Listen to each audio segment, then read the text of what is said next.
Kita melihat secara kasat mata bahwa ini adalah pohon besar, Mas. Di sini ada yang mengatakan pasar setan, Mas. Pasar setan? Iya.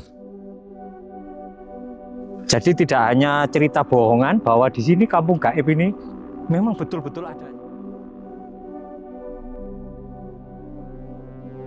Assalamualaikum warahmatullahi wabarakatuh, teman-teman. Jadi kesempatan hari ini ya kita masih berada di lereng Gunung Lirang dan saat ini saya akan diajak Pak Sarmin, Pak Sarmin, yang dimana kita akan ditunjukkan ya di lereng Gunung Lirang ini ada lokasi yang sangat mistis. Dinamakan apa, Pak? Ini banyak para ritual yang datang ke sini. Di sana, di atas sana ada sebuah perkampungan, yaitu perkampungan gaib, Mas. Perkampungan gaib, iya. Yang ada di atas perbukitan sana. Di atas bukit Gunung Lirang sana. Oke. Ya. Jadi kita akan mengikuti Pak Sarmin ya menuju ke atas bukit sana. Nah, yang di itu, Mas ya. Nah, di depan kita itu ada gubuk. Gubuk itu adalah tempat orang lelaku yang ada di area gunung ini, Mas. Jadi banyak sekali gubuk-gubuk seperti ini ya, Pak ya, termasuk gubuk jenengan di Wapon itu ya. Oh iya betul. Ada yang memakai yang di tempat saya tadi, yaitu di bawah pohon itu, dan ada di sini. Di sini memang tempat para ritual untuk menginap di sini, kadang untuk istilahnya minum kah, makan kah. Jadi di gubuk-gubuk ini. Nah, jadi kita nggak fokus ke gubuk, jadi kita langsung ke area kampung gaib ini. Kampung gaib, iya. siap. Oke, Sarmin, mari kita tunjukkan. Oke. Nah, teman-teman, coba kita lebih perjelas lagi. Siapa Pak Sarmin ini? Pak Sarmin adalah seorang pelaku ritual yang tinggal di lereng Gunung Lirang ini sudah sekitar 10 tahun lebih, dan beliau ini akan menunjukkan kita kesaksian beliau bahwa di tempat ini ternyata juga ada sebuah tempat mistis ya, perkampungan gaib. Ya. Nah, ini banyak pohon randu atau pohon kapuk, nggih, Pak? Iya. Banyak ini. Gak apa-apa kan, Pak? Hari ini kita merepotkan jenengan lagi. Oh iya, nggak apa-apa. Kita tunjukkan yang di mana itu kampung gaib itu. Siap. Biar jelas. Oke. Ya, kayak begini, Mas. Memang ini di gunung area. Iya. Ya, sabar. Nanti kalau ketemu kan Mas bisa menginformasikan bahwa memang betul-betul di gunung ini ada kampung gaib, Mas ya. Jadi tidak hanya cerita bohongan bahwa di sini kampung gaib ini memang betul-betul adanya, gitu loh ya. Ya, mari. Jadi tidak hanya perkampungan manusia, Pak ya. Oh iya. Makhluk halus pun memiliki kampung gitu. Iya, betul-betul ada kampungnya di sini. Makanya di sini banyak para ritual di sini itu ingin mencari itu, dan akhirnya banyak yang bisa komunikasi dengan warga di kampung gaib itu, Mas. Itu. Ya. Tujuan mereka juga seperti itu ya, Pak. Iya, betul-betul. Ada kaitannya gitu ya. Iya, betul. Ini hati-hati banget ini, Mas ya. Banyak duri, Pak ya. Iya, hati-hati betul, namanya gunung. Oke. Wow. Nah, Pak, di situ banyak sekali batu-batu besar. Nah, batu pertapaan tuh, Pak. Ah iya. Nah, di sini ini salah satunya, Mas ya. Ini ada sahabat-sahabat kita, saudara-saudara kita yang tengah melakukan ritual di sini, Mas ya. Ada yang di batu di sini, ada yang di sana, bahkan ada yang di atas sana, Mas. Sampai atas sana, Pak? Iya, betul-betul. Oke, kita naik lagi apa turun? Ini, nah, kita kampungnya ada di situ. Dekat situ kok, Mas. Pohon itu, Pak. Iya. Coba kita ke sana, Pak. Iya, mari. Ini semakin membuat kita penasaran. Ah, iya, betul. Nah, lewatnya di sini saja.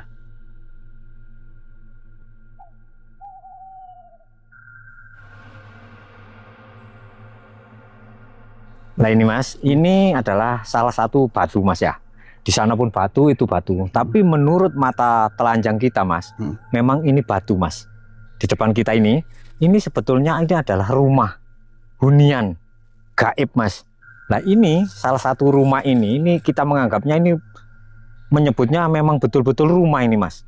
Rumah ini adalah rumah si Buto Ijo ini, Mas ya. Jadi banyak para sahabat-sahabat kita, saudara kita yang ritual di sini, akhirnya ada yang banyak dikasih berupa batu sejenis batu merah delima kah di sini. Nah, di batu ini, rumah ini banyak memberikan sesuatu yang sangat bermanfaat kepada para ritual, saudara-saudara kita, Mas ya. Apa itu contohnya, Pak? Ya, yaitu tadi contohnya ada yang merah delima sebagai usaha. Jadi para ritual itu akhirnya pulang ke kampung halamannya, mendapatkan ilham di sini bahwa di batu yang dekat sini, di depan kita ini, rumah ini memberikan merah delima, akhirnya usahanya di rumah akhirnya bagus. Nah, ini yang di batu sini Mas ya. Jadi yang di sebelah sana lagi ini Mas ya. Kita mendekat lagi. Ini. Yang ini pun sebetulnya ini rumah besar, tapi tidak begitu megah. Yang ini. Nanti kita lanjutkan yang di sebelah sini Mas ya. Oh ini batu besar ini Pak? Wah, yang ini. Ini kalau Mas semuanya ini melihat ini adalah batu Mas ya. Batu besar sekali. Coba kita dari sini. Nah, jadi rumah ini adalah rumah tingkat sangat mewah ini Mas ya. Nah, penghuninya ini sejenis putri Mas. Putri ya. Nah itu di dalam putrinya sedang, wah iya. Nah, di dalam ini penghuni ini sangat baik sekali juga. Jadi penghuni-penghuni di sini ini adalah di kampung ini sangat baik semua.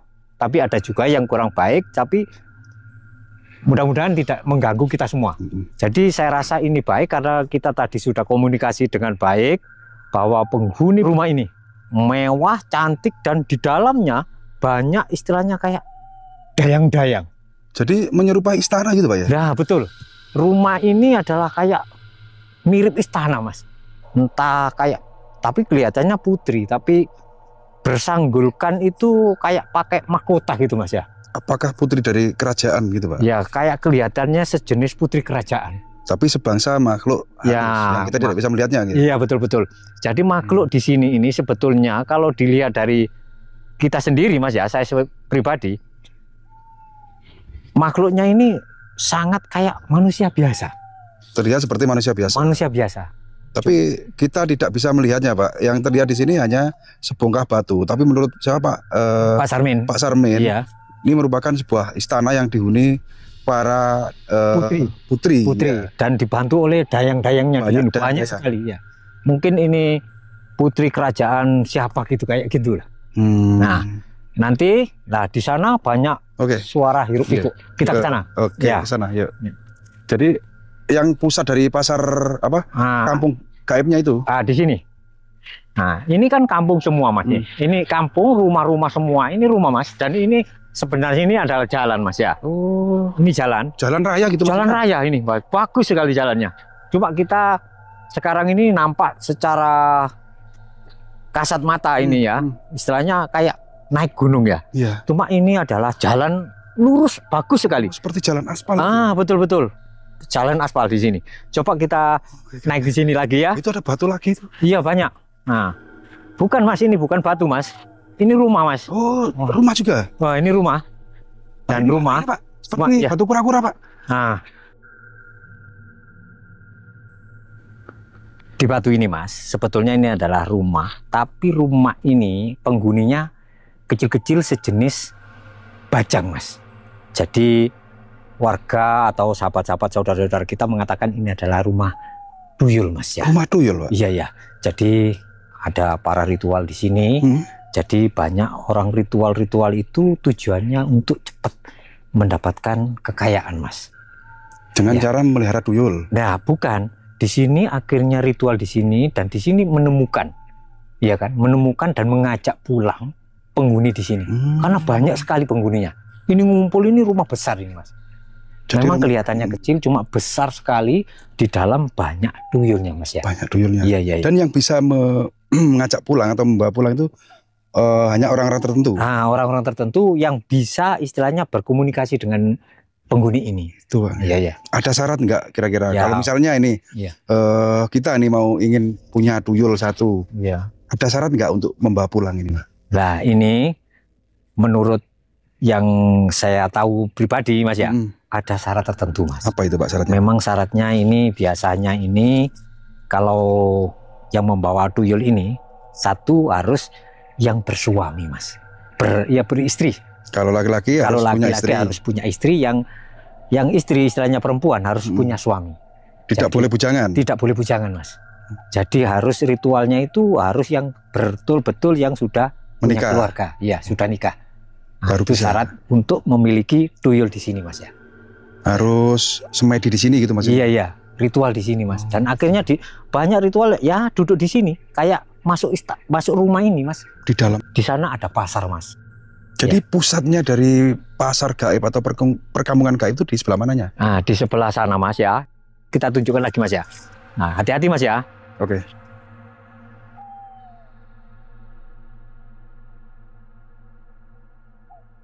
Ini Mas ya.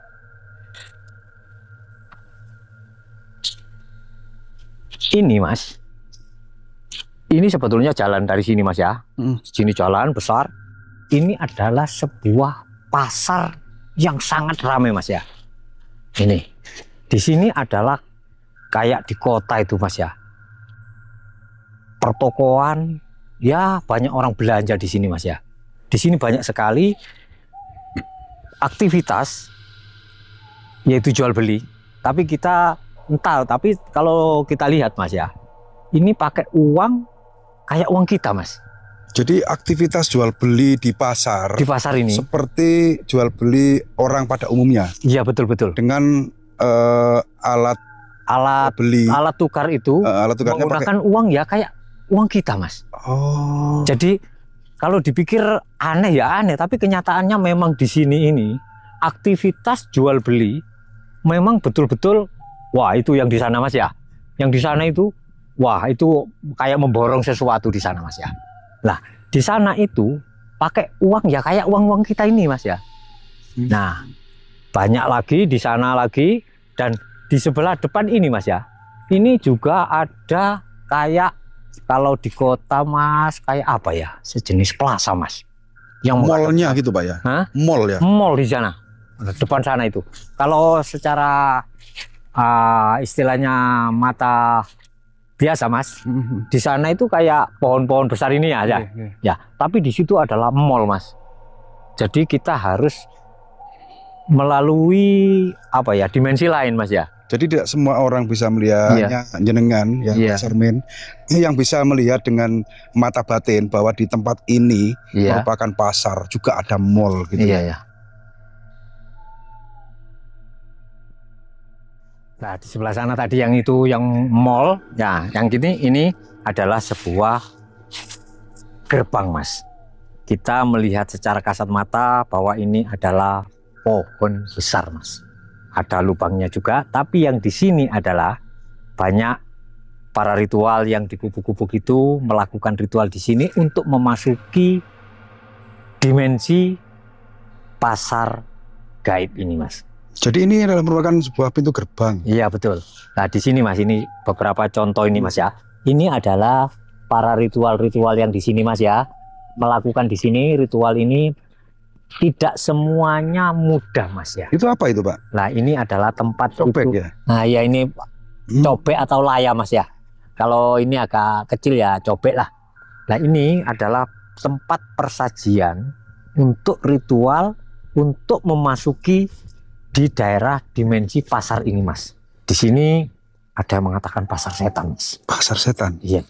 Jadi dikatakan pasar setan dikarenakan tidak semua orang bisa melihat keadaan pasar ini. Ya, nah di sini Mas, para ritualis ke sini yang gagal juga Mas. Tidak semuanya, entah itu dari pemikirannya pribadi kah, ataukah yang pihak di sini tidak mau menerima. Begitu Mas. Jadi tidak semua pelaku ritual yang datang ke sini dengan berbagai macam tujuan dan permohonan itu berhasil. Nah, yaitu. Nah, di sini tidak semuanya langsung berhasil Mas. Yaitu tadi ada yang 1 minggu, 2 minggu, bahkan sampai 40 hari pun ada yang tidak mampu untuk menembus dimensi ini Mas. Namanya juga pasar setan Mas. Iya. Nah ini Mas ya, kita tunjukkan lagi ini Mas ya. Di dalam sini Mas ya. Ini sebetulnya ini kalau menurut penglihatan saya Mas, ini adalah sebuah makam Mas. Oh itu ya Pak, ada batu nisannya itu ya? Nah ya, di dalam ini adalah nisannya Mas ya. Ini adalah makam. Ya jadi banyak ritual-ritual di sini pun banyak yang gagal karena tidak tahu bahwa ini adalah makam Mas ya. Nah ini. Dan di sini di gerbang ini sebetulnya ini adalah gerbang, cuma namanya sudah dihuni oleh jadi pasar setan. Jadi apa ya, makam? Pusatnya? Iya, pusatnya pasar. Jadi pusatnya pasar setan. Pasar setan di sini Mas ya. Pak kalau boleh tahu Pak, itu makam siapa Pak? Nah ini sejenis kayak melihat itu tanda-tandanya ini adalah sejenis makam orang-orang dari kerajaan, Mas. Jadi kayak kerajaan masa lampau, masa dulu. Nah, jadi ada makamnya di sini. Jadi makam di dalam pohon. Iya, sebetulnya mungkin ini dulu makamnya, iya kan. Jadi makam ini sampai terlilit pohon ini, Mas ya. Terbungkus ya. Nah, terbungkus oleh pohon ini, jadi akhirnya nisannya masuklah ke dalam lubang pohon ini, Mas ya.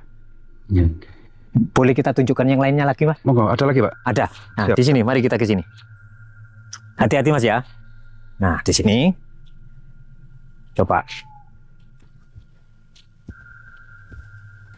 Kalau mas-mas semua ya, di sini ada menunjukkan bahwa di sini banyak ritual, para ritualis ke sini. Ini adalah bekas ritualis yang dulu duduk di sini atau beberapa hari yang lalu di sini. Dan ini nampaknya ini, Mas ya. Kita lihat ya. Dari sini, Mas ya. Ini adalah batu-batu ini. Ini sebetulnya kalau dilihat dari, kalau saya pribadi Mas ini melihatnya ini adalah sebuah kantor pusat, istilahnya kantornya pasar, Mas ya, pasar setan ini tadi, Mas ya. Ya, di batu-batu ini adalah kursi, Mas. Oh, ini sebenarnya sebuah ruangan gitu. Ruangan, ini ruangan. Nah, ini tertutup dinding ini, Mas, sebetulnya, Mas. Dari sini sampai sana ini dinding, Mas ya. Nah, di sini adalah ruangan, ini adalah ruangan untuk pekerja kantor di sini, Mas. Itu. Ya, jadi barangkali ada sesuatu jadi dirembukan di sini. Ini kantornya pasar gaib atau pasar setan di sini, Mas ya. Ini kursi. Lah, ini kursi yang sebelah sini, Mas, sebetulnya ini adalah, ini nggak boleh diduduki semua orang ini, Mas ya. Kursi ini adalah kursi kepalanya, Mas ya. Ketua. Oh, iya. Pimpinannya ya, Pak? Pimpinannya, Mas. Jadi nggak boleh sembarangan duduk di kursi ini, Mas. Kalau lainnya ini nggak apa-apa, Mas. Untuk tamu atau para pekerja lainnya. Di sana pun ada pekerja kantorannya di sana, Mas. Di bawah sana. Iya, dekat situ.